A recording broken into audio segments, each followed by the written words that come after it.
My phone buzzed again. It was another urgent text from my son, Marcus. Mom, Grandma, and Grandpa are moving all our stuff to the basement. They won't listen to us. I stared at the message in shock, my hands shaking as I stood in my office. My name is Elizabeth Morgan, 36 years old. I'm a senior paralegal, and this was supposed to be a normal Tuesday at the law firm. But instead, I was reading panicked messages from my kids, messages about my in-laws crossing yet another line. Right then, a new text popped up from my mother-in-law. Your room is perfect for Lily. She needs the space more than Marcus and Sophia. They can share the basement. It's finished, and they're old enough to manage. Lily, my brother-in-law Mark's 8-year-old daughter. The favorite grandchild. The one my in-laws always bent over backward for since Mark lost his job and moved in with her. I took a deep breath. My legal instincts kicked in. Stay calm. Start documenting. I typed back, please stop moving my children's things. We'll talk about this when I get home. The reply was instant. There's nothing to discuss. We've already decided. The basement is fine for teenagers. Really? For years they'd said the basement was too damp and unsafe for the kids. Now, all of a sudden, it was perfectly fine. I looked at the photo on my desk, my mom smiling at me. She'd given me this house before she passed away 5 years ago. I promised her I'd always protect my kids. My in-laws had moved in 2 years after that. Robert, my husband, said they needed help with medical bills. It's only temporary, he'd told me. But now they acted like they owned the place. Then a message came from my daughter, Sophia. Mom, they're taking down our posters. Grandma says they're too childish for Lily. That was the last straw. I grabbed my purse and keys and texted my kids. I'm on my way. Stay calm. I'll fix this. The 20-minute drive felt like forever. My mind kept going back to the legal document I had locked in my office safe, one my in-laws didn't know about. A document that would change everything. When I finally pulled into the driveway, my heart dropped. Marcus and Sophia were sitting on the front steps, crying. Their things were scattered in the open garage, books, clothes, Sophia's art supplies, even their gaming console all thrown together like junk. Helen, my mother-in-law, stood in the doorway with her arms crossed, looking smug. Elizabeth, good. You're home. We've made some changes for Lily. The kids are just being difficult. I didn't say a word to her. I walked straight to my children. Pack your bags, I said loud enough for Helen to hear. Only what you need for now. Helen's smile vanished. What? Where do you think you're taking them? I turned to face her, calm but firm. To a hotel, for now, I said sharply, since you've decided my kids no longer deserve their own rooms. Helen rolled her eyes. Don't be so dramatic. The basement is perfectly fine. Besides, Lily needs. I cut her off. And what about what my children need? Their space, their stability, their right to feel safe in their own home. This is for the best, my father-in-law, George, added, stepping out behind Helen. Lily's had a rough time since Mark lost his job. She deserves a proper space to grow. I didn't respond. I was too busy helping Marcus and Sophia pack what they needed, some clothes, school things, and a few comforts. Meanwhile, my in-laws continued justifying what they'd done, as if that made it okay. Robert was still at work, of course, always missing when his parents crossed the line, and honestly, he'd probably agree with them. He usually did. Mom, Sophia's voice was quiet. She held her backpack tight. Are we really leaving? I placed a hand on her shoulder and gave it a gentle squeeze. Just for now, sweetheart. I promise it'll be okay. We walked toward the car. As I opened the door, Helen called after me. You're overreacting, Elizabeth. Think about the impact this will have on the family. I looked back, calm but firm. Oh, I am thinking about the family. I'm thinking about how you've forgotten who this house actually belongs to. Their faces changed, just for a second. That flicker of uncertainty. Good, I thought. Let them feel it. George stepped forward, voice rising. What's that supposed to mean? I didn't answer, just gave them a knowing smile as I started the engine. You'll find out soon enough. In the rearview mirror, I saw them standing on the porch, whispering, no doubt figuring out how to explain all this to Robert, but they had no clue what was really coming, no idea that by tomorrow, they'd be served with legal documents that would finally set the record straight. From the back seat, Marcus spoke up. Mom, what happens now? I met his eyes in the mirror. Now, sweetheart, we teach Grandma and Grandpa what respect really means and remind them whose name is on the deed. The hotel was just 10 minutes away, close enough for school, but far enough to breathe. I watched my kids settle into the room, still a little shaken but already relaxing. Then my phone started buzzing, message after message from Robert, asking where I was and what I was doing. I didn't reply. Tomorrow would be full of confrontation, but tonight was about keeping my children safe, giving them peace. It's what my mother would have wanted, and thanks to the deed in my office safe, her wishes were finally going to be honored.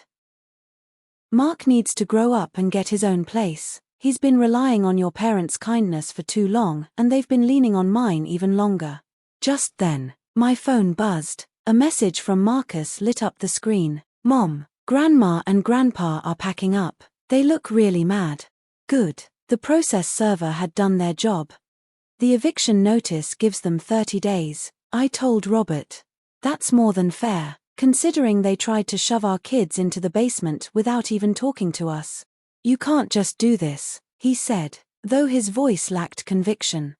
Actually, she can, Jessica cut in firmly. And if your parents don't comply, we're ready to escalate with legal action. Robert looked at me, really looked, maybe for the first time in years. Why didn't you tell me you put the house in your name?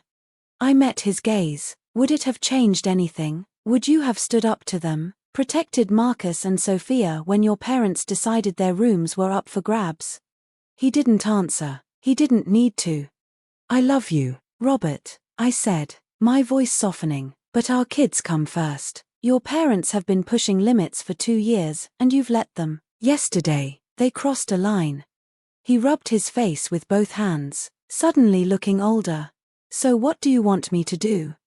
Support this. Help them, help Mark find new places to live, and most of all, understand that our children's safety and peace of mind are not up for negotiation.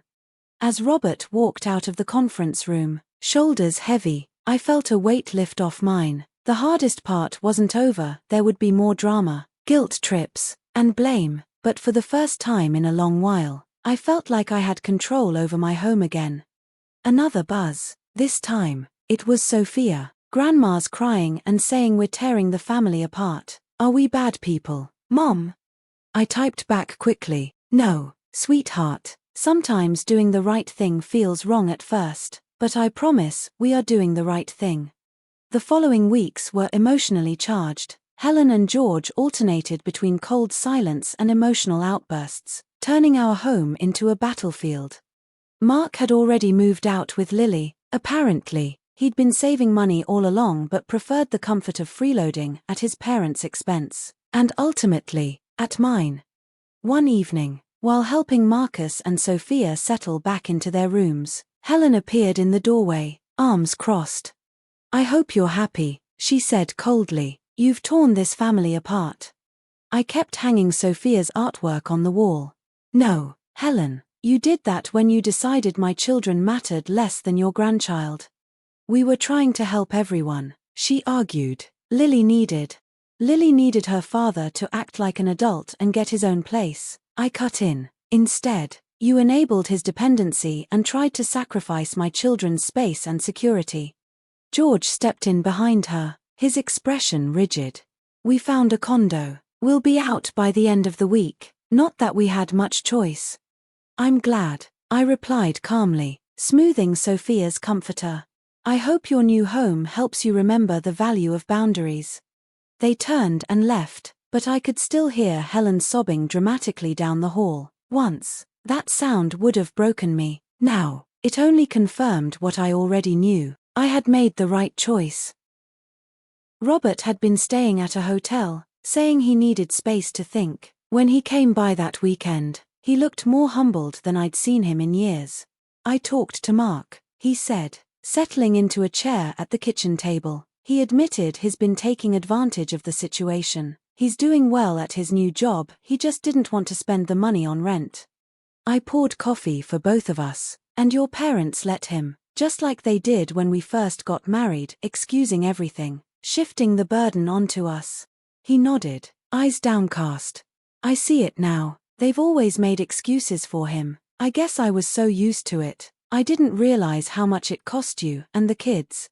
Upstairs, Marcus's laughter rang out real and unguarded. He and Sophia were decorating their rooms, finally reclaiming their space. The sound hit Robert harder than anything I could have said. I failed them, he said softly, and I failed you. I didn't sugarcoat it, you did, but now's your chance to do better, starting with supporting this change instead of resisting it. He reached for my hand. I want to come home, I want to make things right. I took his hand, but my voice stayed firm. You can come back, but it won't be the same. Our children come first. No more letting your parents call the shots. No more enabling Mark while our own kids are pushed aside. I understand, he said, and this time, I believed him. The day Helen and George moved out, there were no scenes, no tears. They packed their car in cold silence. I stood on the porch, watching, not intervening. As they got in to leave, Helen turned back toward me. You think you've won, she said, her voice icy, but you've lost something far more valuable, family. I met her stare without blinking. No, Helen, I protected my family, my children. You're the ones who forgot what that word actually means. Their car disappeared down the street. Marcus and Sophia stood beside me. Do you think they'll hate us forever? Sophia asked. I pulled her close. No, sweetheart, they're just learning a hard truth. Real love comes with boundaries, and sometimes, doing what's right doesn't feel good at first, but it still matters. That evening, we had our first peaceful family dinner in weeks. Robert was home, the kids were laughing, the house felt lighter, like it had exhaled. As I watched my family gathered around the table, I thought of my mother, how she left me this house as a legacy, a foundation. By standing my ground, I'd honored her gift and protected what mattered most. Mom, Marcus said suddenly, I'm proud of you for standing up to them. Tears welled in my eyes. Thank you, sweetheart, I'm proud of both of you for how strong you've been. Robert reached over and squeezed my hand. We all are, he said quietly, you did the right thing. Later that night, I tucked Sophia into bed in her own room, not a corner of the basement. She hugged me tightly. I love you, Mom, thank you for fighting for us. As I closed her door, I caught my reflection in the hallway mirror. Not just a wife, not just a daughter-in-law. A mother, one who would move mountains to protect her children. Because sometimes, the greatest strength isn't in shouting, but in standing still. And sometimes, protecting your family means drawing the line even when it's against the people who should have drawn it with you.